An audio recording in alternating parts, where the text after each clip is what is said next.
Incognito, vos flics maintenant sont devenus des cerveaux, ni grands ni gros, ils ont laissé... Alors cette exposition des 100 ans de la PJ, elle rend hommage à ce siècle d'affaires de la police judiciaire, qui est né en 1913.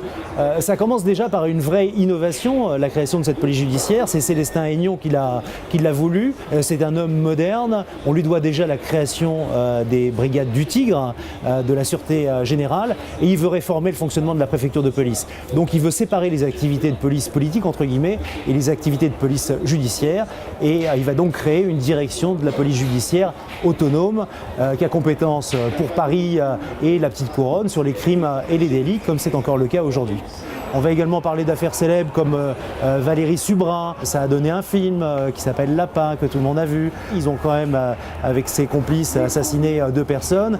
Et interrogée par le commissaire de police de la brigade criminelle, elle finit par dire, une fois qu'elle a eu avoué, « Est-ce que vous pensez que je serai libre pour Noël ?» Et on est au mois de novembre et tous les 3 vont être condamnés à la perpétuité. On voit bien le décalage qu'il y a entre l'horreur des crimes et la perception qu'elle en a. Et c'est comme ça qu'on va sortir de cette zone historique et qu'on va arriver au temps présent avec une zone expertise sur laquelle on va pouvoir utiliser les outils actuels de la police pour essayer de résoudre une énigme et de participer à une enquête, de se mettre dans la peau d'un enquêteur.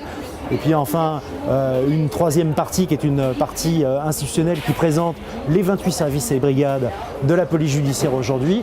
Et puis une zone culturelle dans laquelle on va évoquer tout l'univers des films et de la littérature qui est une source d'inspiration pour lesquels la police judiciaire de Paris est une source d'inspiration quasi inépuisable. C'est plus réglo, c'est la mort du boulot. Pendant ce temps-là, dans vos salons, pour voir des horreurs qui ne vaudront sûrement pas un radis, c'est moi qui vous